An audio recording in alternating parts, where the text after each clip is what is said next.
Good evening. Let's start again. Good evening. Welcome to the Young Scientist Roundtable. We definitely have a phenomenal program here tonight. Dr. Osterholm is a prominent public health scientist and a globally recognized biosecurity and infectious disease expert. He is currently the director of the Center for Infectious Disease Research and Policy, short form CIDRAP, C-I-D-R-A-P.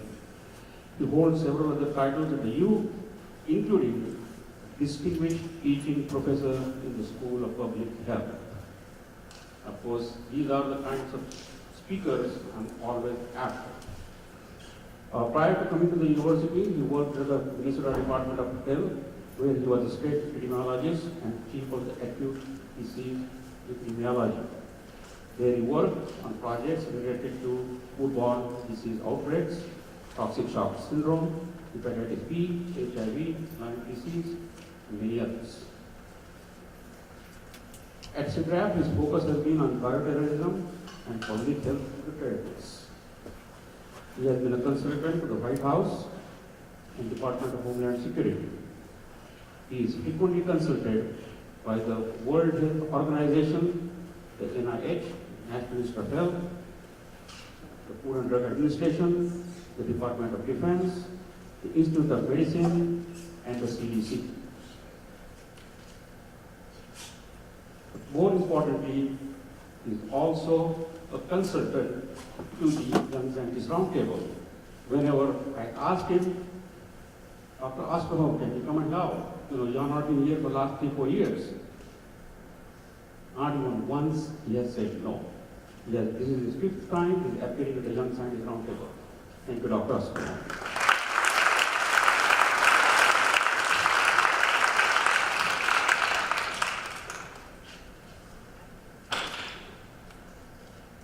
You know that this particular program is run by Young Scientist Roundtable, and we are supported by the Vizag Public School. So I do want to welcome Dr. Chase Anderson, the superintendent of the schools. He is here to attend the program as well. Thank you, Dr. Anderson.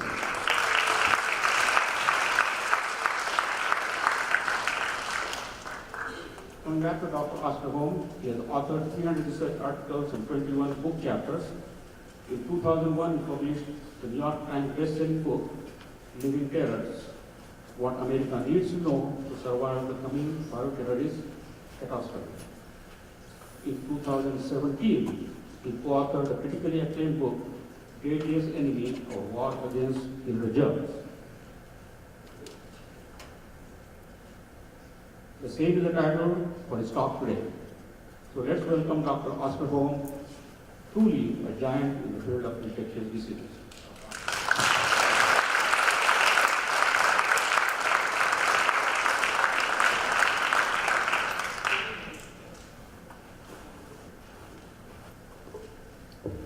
Good evening. Can you hear me okay? Thank you. Okay. Well, first of all, thank you for having me back. We were just talking about this. I think this has been 21 years I've been doing this program here. And it really came home to roost to me how important this program is. I mean, 2 years ago, while I was very involved in the middle of the Ebola outbreak in West Africa, one of the leaders of that outbreak response from the Centers for Disease Control and Prevention, heading up part of the vaccine evaluation area, was a young girl I met sitting right about in that 5th row, back some 20 years ago.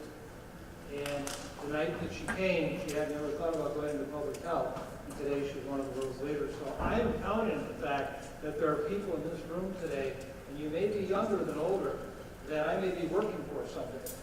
And we need you badly. And so if I can incentivize any of you to get into this area, trust me, it's a wide open market where we need you, and I'll try to explain it.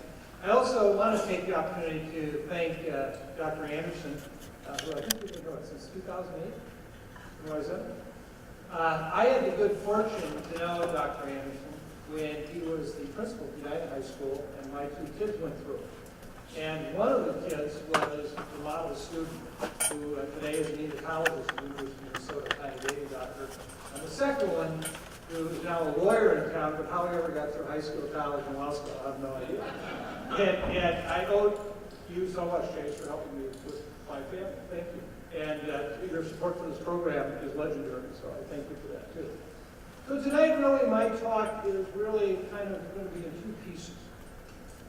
And all the audience is welcome to participate in one or two.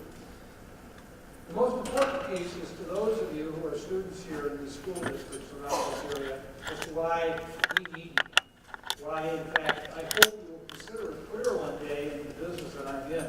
Because I'm going to get to be a really old man someday, and I need to make sure you're around to take care of me and take care of the world. The second thing is this is really meant for the parents. And I can't tell you how much it means to have parent support for kids today in the area of sciences. I'm not here to say anything political tonight, but I must tell you I've never been involved in my entire career in a more anti-science climate as we exist today, where facts are irrelevant, and anybody can have their own set of facts. And unfortunately, science doesn't work that way. And we need to understand what the facts are, what we know, what we don't know, how will we get to know what we should know. And frankly, all of our lives depend on it. And so I would say to you as parents, please help support the scientific sound world and your kids in a scientific sound world doing the kind of work that we're going to need as the challenges of the world get to be greater and greater. Now, it's interesting because people often refer to me in some circles as Bad News Mike, because my job just in a sense is about that, because we have lots of bad news. But in the book that I wrote, which you very kindly held up there, is a whole lot of solutions. There are solutions. It's just, are we committed to doing it? Are we willing to do it? And are we willing to do it in a timely manner so that we don't end up having to do it after the fact when it is far, far too late to really make much of a difference? And tonight I'll talk about that. So I'm going to talk about our deadliest enemy, our war against killer germs, and why in the end these agents are maybe the most dangerous of all the weapons on the earth. Last count, I had about 69,000 electronic slides in my electronic slide file. And if I had an electronic slide fire right now and I could save one slide, this would probably be the slide I'd save. It's already almost 20 years old. It's outdated in a way. But it's also the most important slide because it tells about the world we live in today that is so different than the world our grandparents and great-grandparents and generations before lived in. If you look on that red line, days to circumnavigate the globe, 150 years ago, it took a year to get around the world in a fast sailing vessel. That's how fast things could move, including people or infectious agents. Today, what goes around the world, obviously it looks to be flat from 1950 to 2000. That's the most dynamic part of the line in terms of what goes around the world today, and I'll show you. We live in a just-in-time economy for young people. That means an economy where what's made in China and India is something we really need badly here, and it gets here just in time. And it's really critical. And a lot of the medicines that save us are an example of that.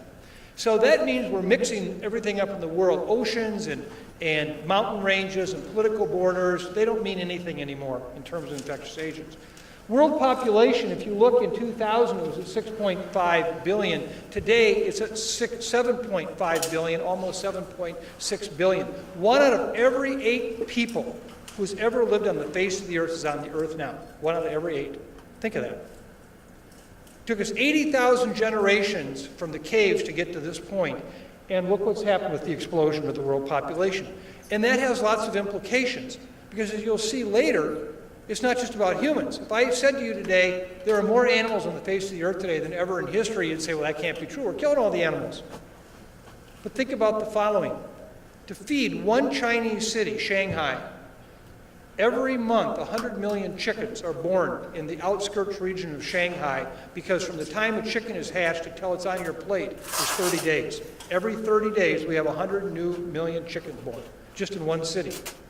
And so concentrated agriculture today has made it a whole new challenge for us in terms of feeding the world. If one looks where world population is at, it's not all uniform around the world. This is a slide from the World Economic Forum. What you see in the green is OECD countries, Organization of Economic Cooperative Development. This is the United States and Europe, New Zealand, etc. most of the world population there is really still a small part of the big picture. Rather, it's in the blue and the red. The blue, Brazil, Russia, India, China, and South Africa, the BRIC countries, or others. This is where the growth has been explosive. And when you look at that growth, it's not just in those countries, but it's also becoming less and less a rural population. We live in big cities around the world. And that has amazing implications, as you'll see in a moment, for infectious diseases. So here, the red line now, for the first time in all of human history, we now have more people living in urban areas than we do in the rural areas. And this is the kind of world we live in, where the rural areas are hardly what they used to be, and the urban areas are surely very different. Just in the last several months, I have dealt with two different situations where in this urban environment where we have the slums of some of the worst in the world, and we have modern world, where we've had drug-resistant TB, tuberculosis, come in some of the most highly trained IT technical people working in our offices here in the United States, only to find out they brought drug-resistant TB with them, and now we're trying to respond. They're not immune, or nor are we. If you look at where the largest cities in the world are at right now, it used to be Africa was this distant, dark place with only at best small little cities and mostly rural villages, and even those were very small. If one looks today in Kinshasa, the Democratic Republic of the Congo, and Brazzaville, Republic of the Congo, a combined metropolitan area, almost 14 million people, and of those, 6 million people live in the most dire slums you'd ever imagine. That's more than the entire state of Minnesota population. And they all live concentrated together. You want to start an infectious disease problem and make it spread fast? You want to amplify it? Create one of those cities. Lagos, Nigeria, Nairobi, Kenya.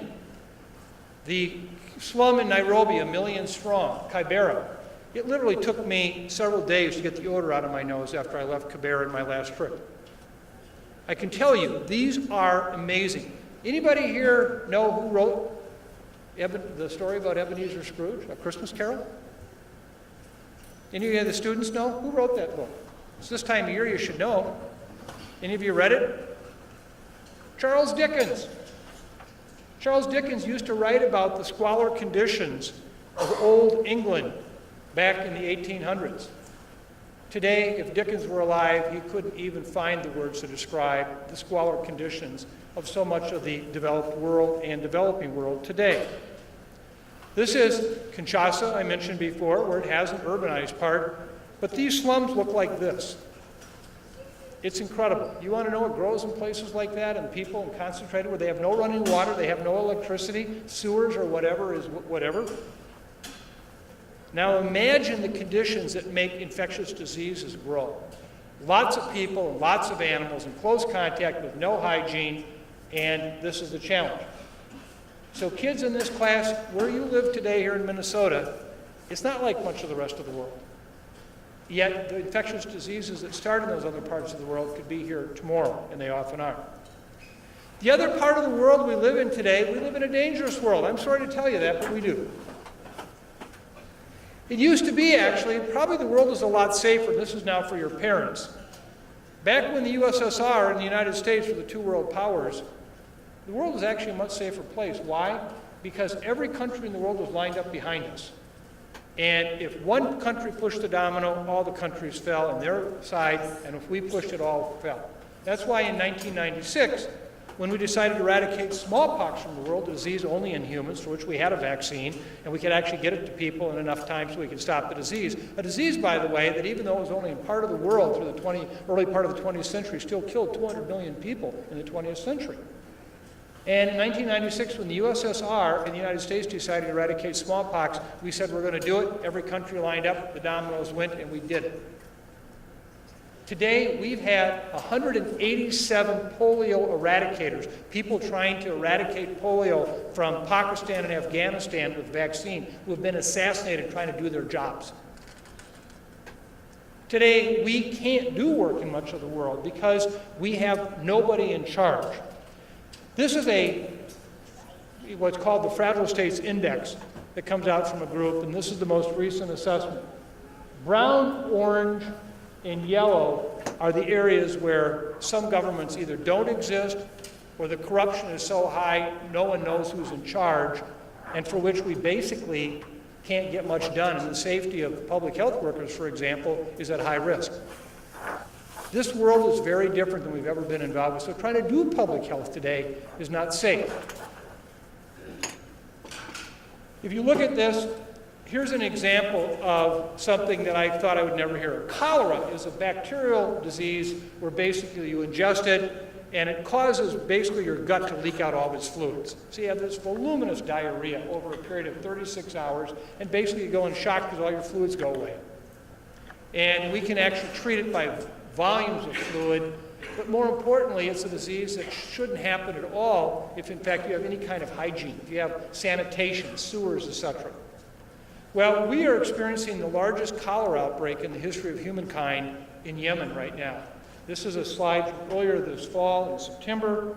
Now it grows to 700,000. And I will just tell you right now, this is a man-made calamity, of which the greatest number of deaths have been in kids. Why do I say that? Because there are two warring factions in Yemen right now. And the rebels, basically where the cholera outbreak is occurring, have been shut off from all public health activity by the Saudi Arabia blockade of the port, which has been fully supported by the United States government. And we are watching thousands of children die literally every week because of cholera. A man-made event where, again, a situation where it's about politics and policies we can't get in to do much work there. Now, how prepared is the world for a big disaster? When we had Ebola, everybody remembers Ebola. It was on TV and how concerned we were about it back in 2014 and 15 in West Africa. And it was a big problem, almost 20,000 cases. We'd had 2,000 cases of Ebola reported in the previous 30 years in Africa, and suddenly it got into the urbanized area, the big cities, these slums I talked about. It spread by basically sharing body fluids, and when you have Ebola, you bleed a lot, you have diarrhea, vomiting, all that's highly infectious. And so imagine if you don't have running water, you don't have sanitation, you have nothing to back up how it spread. Well, afterwards, when this got done, the world said, you know, we weren't prepared for that. And there was a major report done by the World Health Organization, the organization in Geneva, Switzerland, supposed to oversee public health. An organization, by the way, which had not had a dues increase in 21 years, and an organization, which you think about inflation, what that has done to their budget, and an organization that unfortunately had a very limited ability to respond. It was really required other governments to really come to this. But when they did this report, they found that we were really unprepared globally for infectious diseases. Because again, while people could imagine that these might happen, they were doing little bit about it. The United Nations also did a report. And the reason I'm telling you this, kids, is because I want you to know that we recognize we got problems. But the question is, what are we going to do about it? And this is where you're going to hold our feet to the fire. And in this report that was issued almost a year and a half ago, this is what the panel chair concluded. Following its extensive consultation, the panel notes that the high risk of a major health crisis is widely underestimated and that the world's preparedness and capacity to respond is woefully insufficient. Future epidemics could far exceed the scale and devastation of the West Africa Ebola outbreak.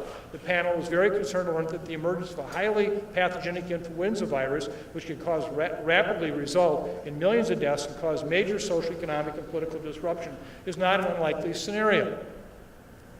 We often think about things happening over there.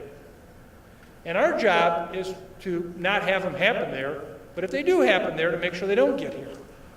But there are some things, ladies and gentlemen, I'm telling you, they are going to come here. And kids, I'm not here tonight to tell you that the world is coming to it, and that's not the case at all. But we need you in this area because the challenges and the problems are immense. Here's an example also of how we backslide. We accomplish something and then we lose it. Aedes aegypti is a mosquito that came over on the first African slave ships from Africa in the 15 to 1600s and came into the Americas. Never been here before. It's not like the mosquito you typically think of in Minnesota that loves to live in the swampy areas and the marsh areas and so forth. This is one that lives in very close settings. It loves to breed in open bottles like this in dark areas with a little bit of water. It loves plastic kinds of things. It loves to hide in little water vessels where you catch rainfall off of gutters and east spouts. But this is the same mosquito that can carry a lot of different diseases, like Zika, the one you've been hearing about in mosquitoes, or dengue, or yellow fever, which was the reason we couldn't build the Panama Canal for decades, because it kept killing so many people. But what happened is the Aedes aegypti had spread throughout the Americas by the 1930s.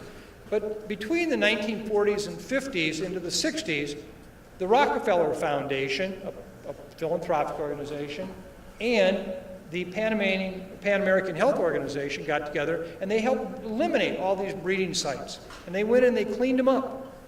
And whenever there were cases, basically, of diseases caused by these mosquitoes, they went in. And these mosquitoes, by the way, won't cross a city road. They won't cross an open field. Unlike some mosquitoes that will fly 20 miles a night in a good wind, different kinds. So we could go in and do it. By the 1970s, it was almost eradicated. Where it's green there, right, in 1970s, they were there, but in very, very low levels. Look where we're at in 2015. Why? Because we said we were done. We got over it. Well, look what happened. And today, on top of that, with all the plastic garbage of the world, we now have major challenges with Aedes aegypti. Not only is it back, but in many locations, it's 1,000 times the population that it was back in the days of the 1970s. I get asked all the time today, and you're going to hear about this more and more, individuals call me and say, my son and daughter or daughter-in-law are going to get married in the Caribbean this next winter. What do you think? Is it okay? And I say, you know, this new Zika virus there, which has wreaked havoc on unborn children, I wouldn't go down there if anybody's planning on getting pregnant in the next year or two. And I thought I'd never say that about a place like the Caribbean. But if you're a woman of childbearing age or a man who may father a child, because male can also carry the virus and transmit it, that's what's happening. This is another very stark reminder of how the world is slipping backwards.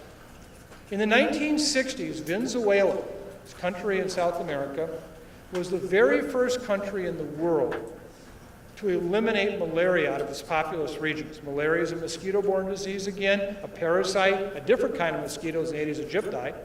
And they were the first country in the world. They beat the United States to get it out of our populous regions. We were all very proud of that. And then the government changed, the economy changed, and the country were basically in economic freefall. So nurses and doctors and architects, policemen who had no jobs went to the jungles to start working on illegal gold mines, like you see here.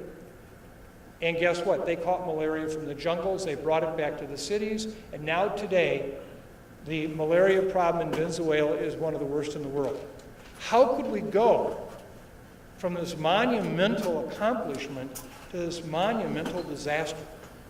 So one of the things in our business is we're never going to be done. It's not like we're going to build a bridge one day, and then if we just inspect it occasionally, that bridge will be fine forever. Public health will always need people to stay on the watch. So all of you students in here, if you want to get involved with these germs, I'm telling you, you're going to have job security for a long time to come.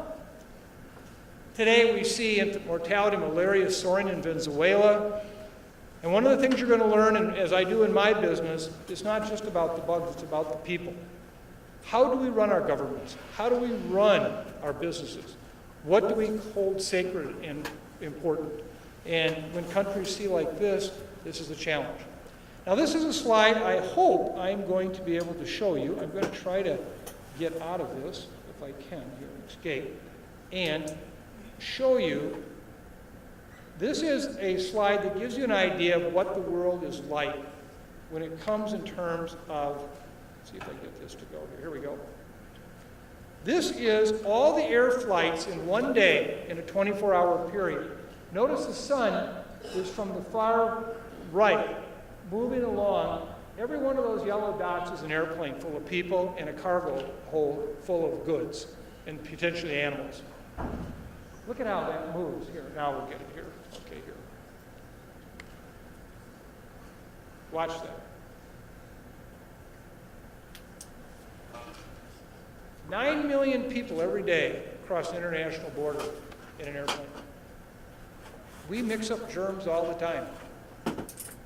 So that in fact, what's happening anywhere in the world can happen here overnight. And we see that. So look, now it's getting to be daytime in Europe, nighttime in North America. See how Asia's got lots of flights going. Look at how many are going over the Asian border into Alaska, coming down into the United States. You can see them coming from the far left side. Look at the Europe. Africa doesn't have as many, South America, but nonetheless they're moving. India, China. Look at all the air flights in America. When we had the 2009 influenza pandemic, the new strain of influenza virus that emerged, by the time we found it in the very first days, we went back and retrospectively realized it already was in 27 different countries. It literally moved overnight. So this is the challenge that we have today in terms of dealing with this infectious situation. Get this back in here.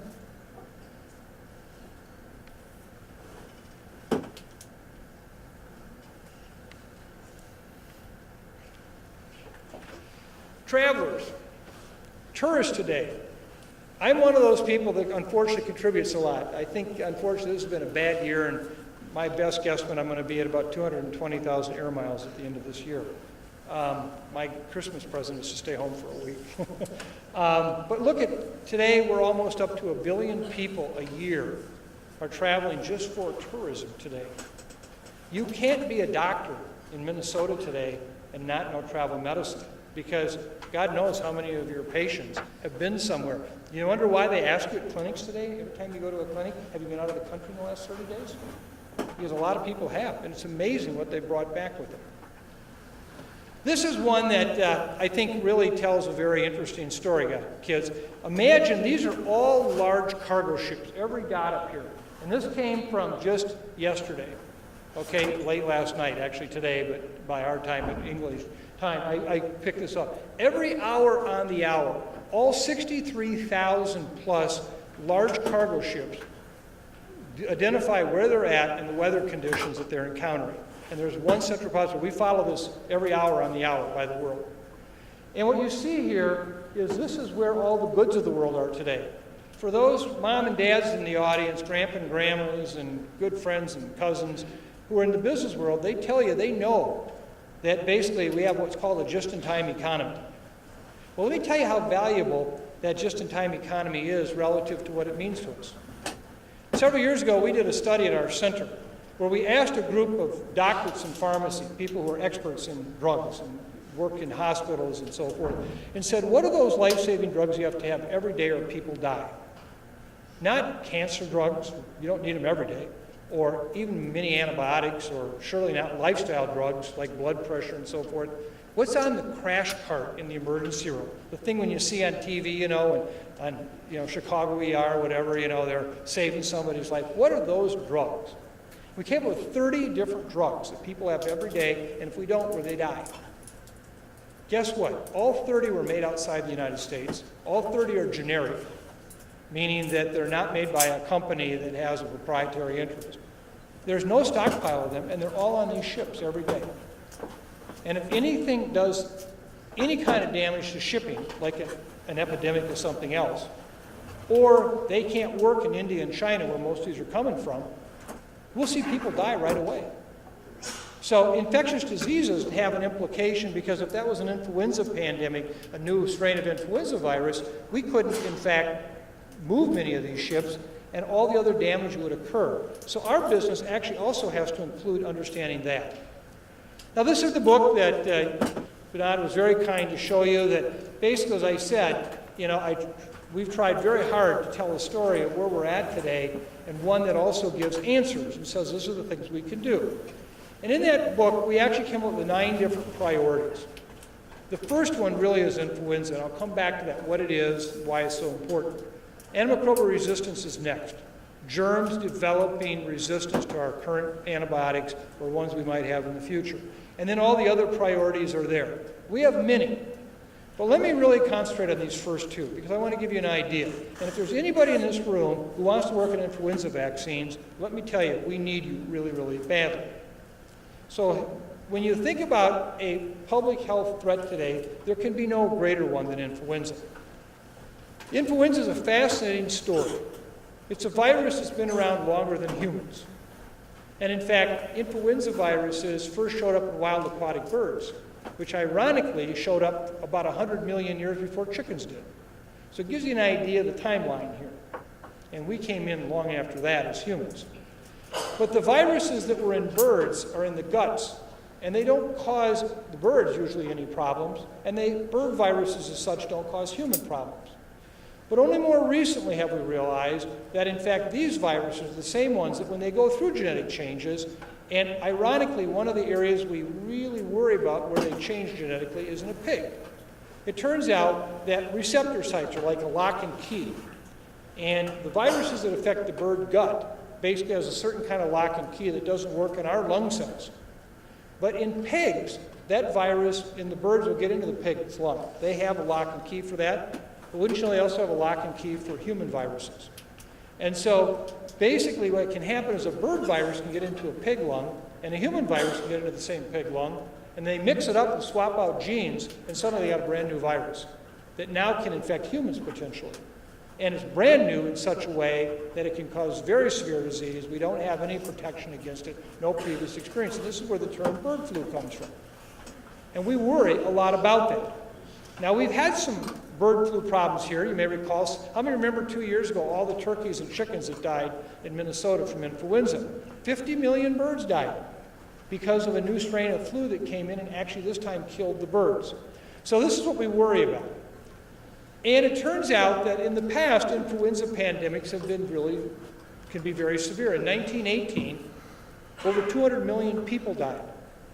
In cities like Philadelphia, up to 6% of those young adults between the ages of 18 and 30 died in 1 month's time period. We worry that could happen again today. It's not about having better modern medicine. Well, I want to show you this one because something's happening in the bird world right now that we don't understand. Surely we know we're contributing to it by all the new poultry production we have around the world. But 2 years ago, the World Health Organization put out a warning that said, wake up everybody, something's happening with bird viruses around the world. And this is from this report. They said the diversity and geographic distribution of influenza viruses currently circulate in wild and domestic birds are unprecedented since the advent of modern tools for virus detection and characterization.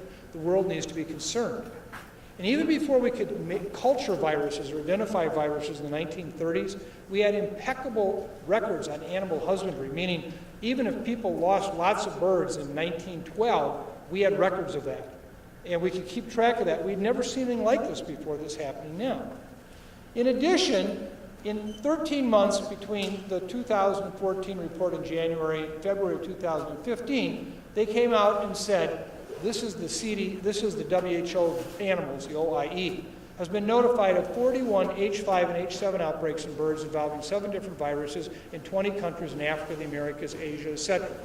The way we identify influenza viruses, and you hear that with seasonal flu in humans, is H and N types. H is the hemagglutinin. There are 18 different hemagglutinins.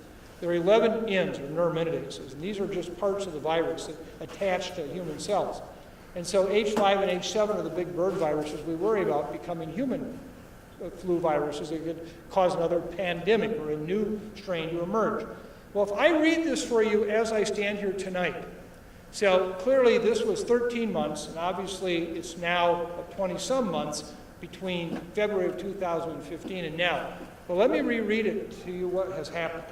Since February 2015, so I'm rereading this for you now, OIE has been notified of thousands and thousands of H5 and H7 outbreaks in birds involving 14 different viruses in 67 different countries in Africa, the Americas, Asia, Australia, Europe, and the Middle East. Look what's happened in just 20-some months. We are literally sitting on the most unprecedented influenza virus movement in all of history. Surely nothing could have happened like this before us because we didn't have all the birds that we see today and so forth. And so could another influenza pandemic happen tomorrow like 1918? Absolutely. People like me, this is what I wrote a lot about. We spent a lot of time thinking about that. And we're worried. This is one virus in China that started out in 2013 called H7N9. These are human cases. Red are the deaths, blue are the cases. And what happened is initially, usually we'd see human cases of this bird flu virus where it would infect 1 or 2 people from a chicken, and then that would end. And usually the chickens would get sick and die. But we had nobody getting sick in 2014 or 13 and 14 among the chickens. And we went in and sampled it. It turned out this virus wasn't killing them, but they were blowing it out their top end rather than blowing it out their bottom end.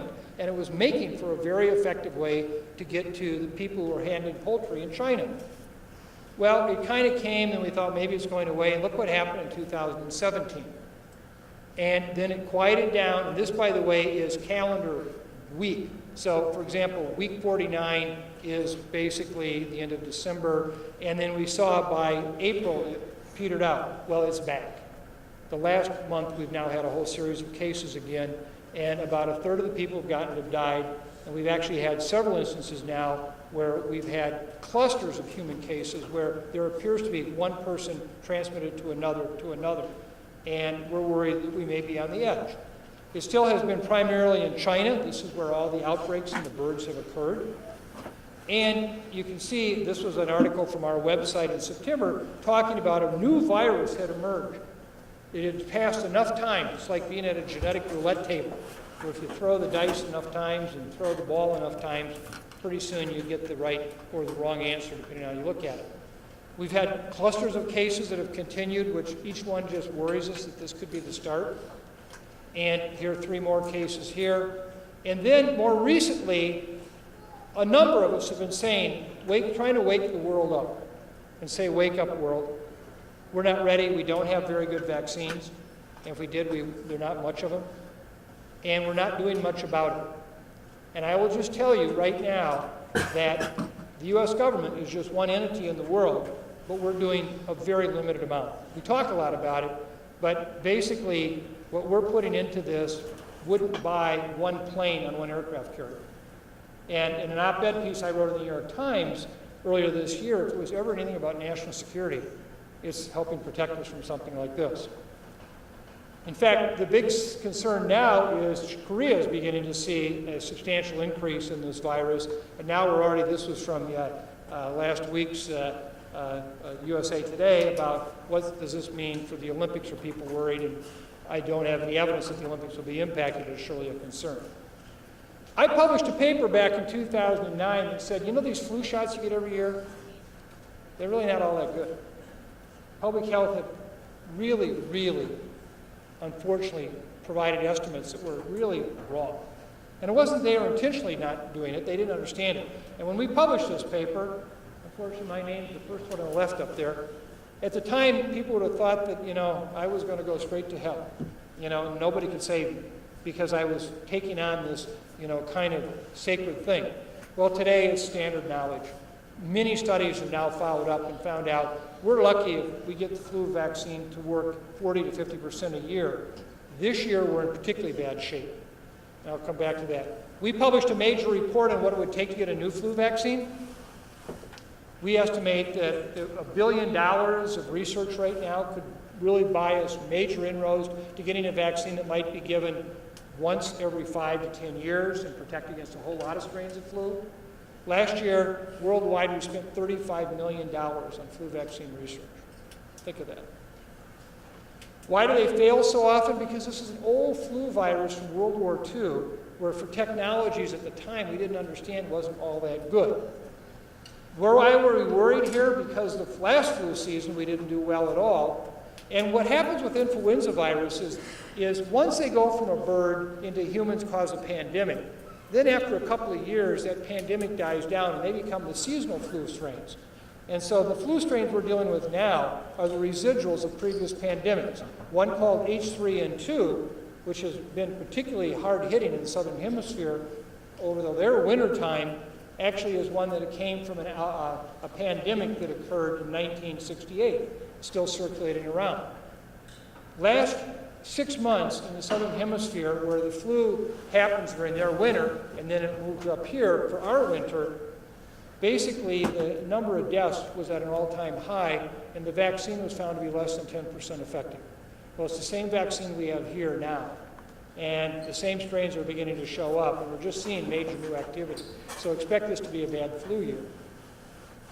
Students, we need you to work on influenza, trust me. And so we're very concerned about this year. So this isn't even the pandemic, this is just seasonal flu. So between this, we have a real need. We need flu vaccine researchers, we need people who get involved, roll up their sleeves and work on this. Let me just conclude briefly with the next one, antimicrobial resistance. This is one that really, really is important. This is a question now for students only, parents, I may need help. What do you think the single most important discovery and technology for all of humankind has had the most impact on public health? What do you think it is? Yes, sir. What's that?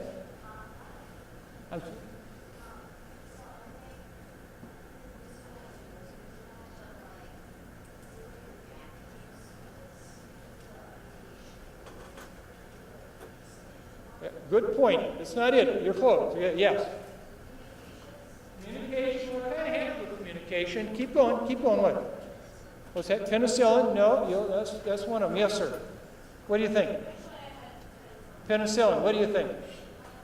What's that? Electricity. Anybody know who the real inventor, father of modern electricity is? Who do you think it is? Yeah, but most of you will get this wrong. Who? You got it right. Nikola Tesla, the guy the car's named after. He was a Serbian engineer who Thomas Edison constantly chased around trying to figure out what he was doing. But he's one that brought us direct current. Before electricity, we couldn't have safe water supplies because we didn't have water pumps. And a lot of people died from having unsafe water. When you had water pumps and water systems, you could have sewage systems, which really improved things. When you had electricity, you could make vaccines. You could make antibiotics. You could refrigerate things. You could actually run laboratory tests. So the world really has been benefited immensely by electricity. But then there's been those other things, and antibiotics and penicillin are right there. They're major pieces of this. So why are we worried about our antibiotics? Well, this is one that all the students will just delight in this when I tell you about this story, okay? This is a paper that was published in our medical literature, and it actually was a study that was done looking at part of the Carlsbad Cavern caves in New Mexico. And a group of researchers went way back in the cave where no humans had ever gone before. And that cave area was actually formed about 4 million years before. And they were in white spacesuits, so they didn't contaminate anything. And they sampled the microbes on the walls of the cave. Never seen humans, never had any outside contact. And guess what? When they came back and tested those bacteria, they found 14 different kinds of antibiotic-resistant bacteria, including some strains that were resistant to the most recent discovered antibiotics. Say, well, how can that be? There was nobody in there. Well, from the very first moment bacteria were formed, two things happened. One is they had to reproduce themselves, and they're very sloppy. They're terrible. They have lots of mutations that are just horrible, meaning they kill the bacteria. But sometimes that mutation or that genetic mistake actually allows them to do something they hadn't intended, but it may actually help them deal with the second thing, antibiotics. Nature herself is all about antibiotics because microbes compete for space and food. And so in order to compete, they'll put out a chemical against the other guy that would kill it, so it gives me more space. So antibiotic resistant, which is these are antibiotics that these bacteria produce, are actually something that's ancient, well before humans ever came onto the earth. Anybody know where penicillin comes from? It comes from mold. It's a chemical byproduct of mold that kills bacteria that tries to eat the mold. So think of Mother Nature had been doing her evolution and microbial genetics and antibiotics for a long time. But it was in the 1930s when we discovered that this mold could produce a chemical called penicillin, which when given could very effectively stop what had previously been often fatal infections from staph and streptococcal bacteria. And then with that was the advent of all these new antibiotics. Well, think of this. For students, this is easier. But a microbe will reproduce on an average every 20 minutes. Now, if I gave you my number, it wouldn't look good. But if I'm 64, almost 65 years old, if I think about that bacteria that was born at that same hour I was born, think how many generations it went through. If every 20 minutes was a new generation, I'm sitting around, I'm still me. Every time there's a new generation, there's a chance for a mutation to happen. And most of those end up killing the bug because they're not good. But, in fact, for some, these mutations become the reason why the antibiotics that we've discovered, these chemicals that kill the bacteria, no longer work. There was a report issued a little over a year and a half ago, and I talk a lot about this in the book. Lord Jim O'Neill, who chaired this, he actually was very helpful with the book, and we included a lot from him in there. And they said, wake up world, we're losing the antibiotics that we've had for the last 40 years. My grandparents grew up in part in a pre-antibiotic era. And unfortunately, my grandchildren are going to grow up in a post-antibiotic era. What do I mean by that? We now have many different bacteria. And these are many of the scientific names where we can't treat them anymore. Remember that TB case I talked about? In the 1930s, the way we used to treat TB, tuberculosis in your lungs, was we go in and cut out part of your lung. Today, that is the standard treatment of choice for a number of these people with highly drug-resistant TB. We're going back in and doing 1930s technology work. We got some real problems. This gives you some idea of what we're talking about. This study actually estimated how many people are likely to die by 2050 per year from drug-resistant infections at the rate we're going. I think this is a relatively conservative estimate. And we're talking about 10 million people a year worldwide because we can't treat the infection. This compares to 8.2 million currently dying from cancer, and if you add cancer and diabetes combined, it's still not as high. Now, we take for granted these shouldn't happen, but they're going to. Well, what can we do about it? First of all, we need to develop new antibiotics, but the problem is all the easy antibiotics are gone. We don't have easy antibiotics to find anymore. And we need to use the ones we have better. For example, today, about 50% of visits to outpatient clinics result in people getting antibiotics they don't even need, but they demand them. Now, it doesn't necessarily hurt them, but in fact, it may give that bacteria that they have in their body the drug-resistant genes to let that become present, and that may not even be a disease-causing bacteria, but then when it comes in contact with the disease-causing bacteria, it'll transfer that genetic resistance again, and this is what happens. Animal use. Last year in this country used about 4,000 tons of antibiotics for humans. Think about that, 4,000 tons. To graze animals in this country, we used almost 20,000 tons. So again, the way we use antibiotics is huge. We've had lots of pledges to fight antibiotic resistance. You know, new drugs, how to use them better. We're not doing much. Europe announced a new plan this summer, but again, with little or no money. And even the G20 leaders have said we got to do something about it, but we talk and we talk and we talk. And we don't have a pipeline of new antibiotics coming on. In Minnesota, only half of the hospitals right now have a program to limit the use of antibiotics in a way that would basically slow down the resistance from developing. And even recently, this administration has threatened to cut most of the money to the CDC for this work, which again, penny wise and pound foolish. It's all about science. So let me just conclude by saying another area we need your help badly. We need it very badly.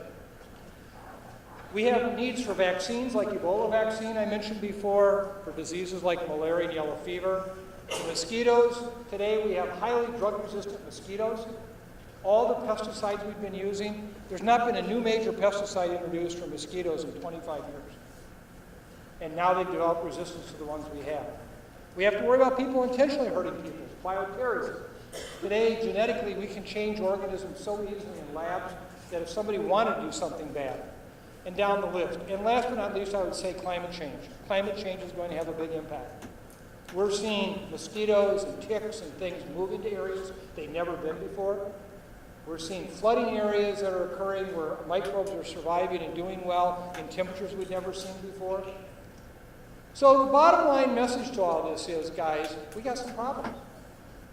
But the good news is with science, we can do so much. We can make a big difference. And so all the youngsters in the room here today, all the students, if there was ever a reason why to get involved, being a medical detective, being a vaccine researcher, now's the time to think about it. And I promise you, your parents and your brothers and sisters and your kids will love you for the work you do to help make the world safer. So with that, I'll close and I'll open it up then. I think we have questions. We have a microphone right up here. And speak loud. I'm an old man. So thank you. And we'll take questions right now. Thank you, Dr. Osterholm.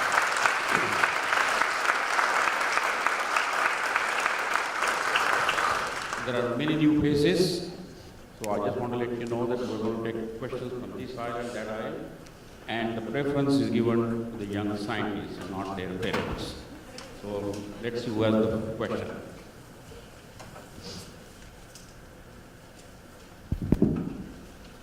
Any questions? It's hard to see what the lights are, so if you have, don't be afraid to speak up. There's always some really, really good questions.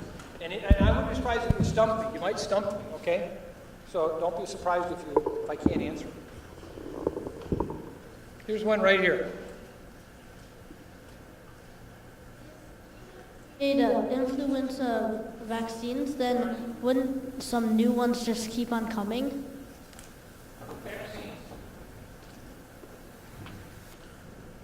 The question is a really good one. Well, how about new vaccines? Today, to make a new vaccine and to get it approved, first of all, starts out with a lot of uncertainty. We don't know that it can.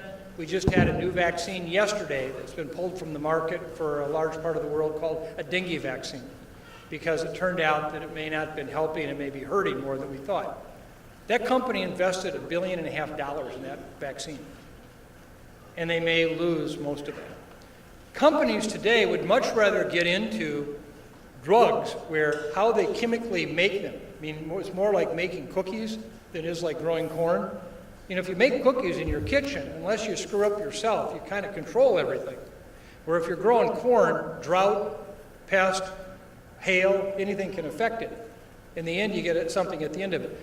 Vaccines are a lot like growing corn. Making a new drug for cancer is a lot like making cookies. So what we've seen is most of the pharmaceutical industries today don't want to invest in these things. There's no big return on investment. Can you imagine how many companies would make missiles if governments didn't buy them? What I mean by that is today, if we don't have a purchaser for vaccines, people aren't going to make it. And in some cases, some of the vaccines governments will pay for, but today for a lot of them we don't. Ebola vaccine is foundering right now. And someday soon we're going to have another big outbreak of Ebola. If it happens in Kinshasa, it could be a mess. It could make West Africa 2 years ago seem like child's play. And why is nobody working on Ebola vaccines in any meaningful way right now? Because nobody's going to buy it. Who's buying it?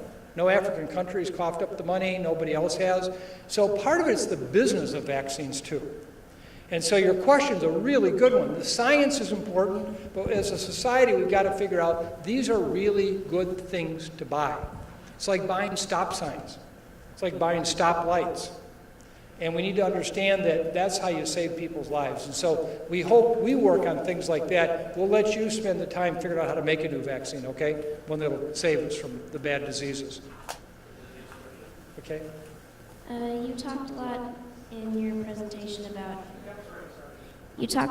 presentation about like natural resistance, just random stuff happens eventually, but like what happens when we expose it to the antibacterial thing so much that it just develops a resistance like that, then what do we do? So really about resistance, what do you do with them once they're resistant? Yeah. One of the things with drug resistance is we try to get new and more powerful drugs, but we're running out of those. That's the problem. So, for example, there are certain infectious diseases. We're now on the 4th level of drugs. And what used to be a BB gun to take at it is now a howitzer. But the problem is the howitzer is running out too. It's not working anymore as well because resistance keeps developing.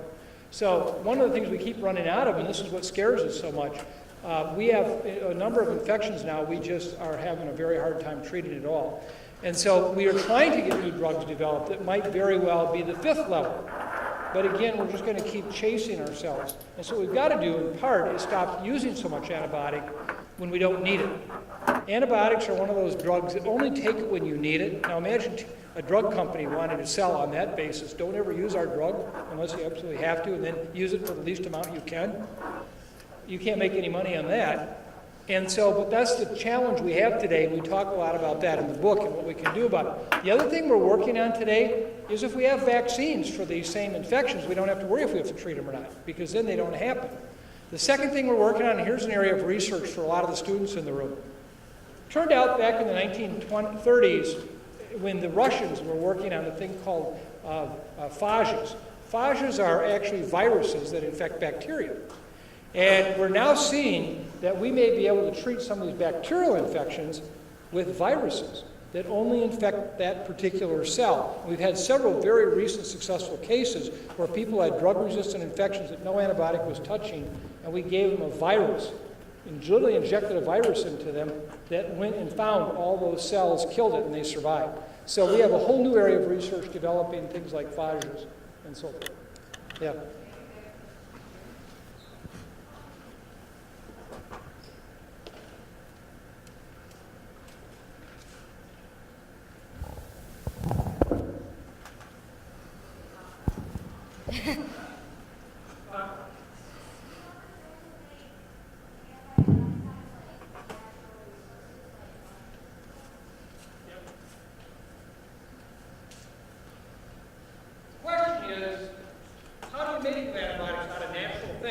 Well, Mother Nature has given us a lot of opportunities to look at what works in nature. Remember, I told you the story about this cave. And so typically we look in jungles because jungles are where the most proliferation and most diversity in life occurs. And so we're looking at a lot of different things there in chemicals. The problem is translating that chemical to saying it will kill a bacteria or not. But so one of the things we do is actually look in a lot of places, both for cancer drugs and for antibiotics, to see if we can find new ones. But you may have to screen thousands and thousands and thousands of compounds before you know you have one that might have some activity against a bacteria. But then if you do, that could be the new life-saving treatment that saves many, many, many thousands of lives. Yes, sir. So what is a rhinovirus? What is a rhinovirus? It's that virus you think is going to kill you, but it won't. It's a cold virus. And there are unfortunately hundreds of different kinds of rhinoviruses. So if you have one, you know, you get that runny nose and you get feeling kind of punk, but it does not enough to keep you down. And unfortunately, you don't develop immunity against the other rhinoviruses. But what you do, and this is one of the things, hand washing, hand washing, hand washing. You know, if I were to look at all of you right now and say, don't touch your nose, don't touch your nose, within 2 minutes, or in half of you will touch your nose. And when you got a nose full of rhinoviruses, and you know that green stuff we affectionately call snot, unfortunately, that is a wonderful way to spread it on door handles and on all kinds of things where the virus that's in that mucus basically gets everywhere. So once a cold happens somewhere, it happens to a lot of people in that area. And so that's what a rhinovirus is, a cold virus. And as I said, fortunately, nobody dies from it. One more. Yes? Are any like ancient viruses, are they still a threat Sorry, now, like ancient I'm having a hard influenza? time. What's that? What ancient viruses? Ancient viruses. Ancient viruses. Yeah.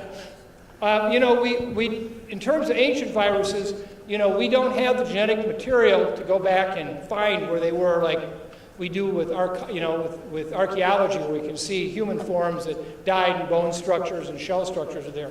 We don't have that, unfortunately. But we do have places like these caves and so forth where no humans have been before, and we can see what the current situation is relative to what happened with time. But we don't have a big, you know, we don't go finding dinosaurs of viruses out there in ancient times. We can only surmise when they happen. Go ahead. So are there any other animals like the pigs and the chickens that could make a new virus that we have never heard of? We have, unfortunately, lots of diseases today that are called zoonoses. That's a disease transmitted between animals and man, or man and animals both. And a lot of the new diseases we have actually come from animals to humans. Ebola virus, we believe, comes from bats, then gets into other animal species, and then gets to us. I will just lay one out here for the audience, and this is, I hope I'm going to be wrong on this. I worry I won't be. Is about 20 years ago, we had a bad epidemic in England primarily, but in other places of Europe, called mad cow disease. It's caused by a thing called a prion, which is even just a piece of chemical. It's not even a full virus, but it actually can grow. And this mad cow disease that occurred, basically, or bovine spongiform encephalopathy, killed thousands of people in a horrible disease. And it got circulated in infected cows that then it crossed over what we call the species barrier into humans who ate the meat, particularly nerve tissue, in cattle. And the way it got ended, basically, was figuring out that by taking dead cattle and putting it back in for protein meal, meaning that they refed to other animals parts of dead cattle, it just kept it going. Well, we have another prion disease in North America called chronic wasting disease in white-tailed deer and elk. And we now have it here in Minnesota. There's one area in particular in southeastern Minnesota. We've had a number of animals that were found positive this last hunting season. And it spread from the Rocky Mountains regions, and it's now here. And some research out of Canada that just has come out is very concerning to us, where they actually found, they actually were able to identify deer that were infected with these prions, but had not yet developed this chronic wasting disease, which is really kind of mad cow disease in deer and elk. But so the animals had no symptoms, but when they were tested, they had it. So they took the venison or the meat from those deer and they fed it to monkeys. Every one of them came down with chronic wasting disease. And I think it's only a matter of time before we see an outbreak in the upper Midwest among deer hunting parties and their family members who are eating venison, that we're going to see the same thing. And it's a horrible disease, trust me. It's accelerated Creutzfeldt-Jakob disease, or, when you talk about senility, Alzheimer's type disease, it's much worse than that. So there's an animal disease to humans we worry a lot about. Now the problem is nobody wants to hear that right now. Nobody wants to deal with it in any meaningful way because deer hunting is a sacred thing. And we surely understand that. We think you can test deer and don't eat ones that have this prion, even if they're otherwise well. But what is being met with lots of resistance because, we've always hunted deer for 40 years this way, we're going to keep doing it. But one day I worry that we're going to wake up and we're going to have a whole cluster of cases of this chronic wasting disease in humans. And it's not going to be pretty. And it's the same thing we saw happen in England, exactly. So we're going to take one more question. I'll appreciate the audience here that we're running a little bit late, but I do want to take one more question. Okay, one more.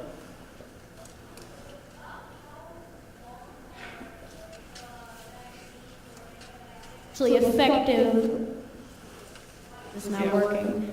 How long are the antibiotics or vaccines effective? Well, first of all, they're really very different. Vaccines are those kinds of chemicals that basically fool the body into responding to a false infection, meaning you're not really infected with the bug. Many times when you get infected with a microbe, your immune system will develop a permanent memory of that and will snap back quickly the next time you're infected with the same bug. Now, rhinoviruses, it doesn't, but for a lot it does. Well, if we can fool the body into making that same response against childhood vaccine preventable diseases like mumps and measles and rubella, that's great. So that can last for a long, long time. Antibiotics are only effective at the moment they're given until they basically are out of the body. So when you're having an infection and you need the antibiotic to kill that infection, basically at that point you give enough antibiotic to kill the infection and it's done. You have no more protection after that. There's nothing that the antibiotic offers. The concern we have is it may leave behind a footprint of resistance, meaning other bacteria in your body. Anybody know, estimated how many bacteria there are in your mouth, in a healthy mouth? Anybody know? We estimate there are over 500 different bacteria living in your mouth right now, and they're supposed to be there. So those are the ones we worry about if you use antibiotic enough, that you'll get resistance there. That may not impact them, but if they then exchange genes with a bad bug that can cause disease, that's when we see the resistance develop. So anyway, thank you all very much. I hope some of you really consider going into this business. I promise you won't be bored. Thank you. Just a couple minutes, please. So the next Young Scientist Roundtable is January 9. An orthopedic surgeon is the carpenter is the title for the talk.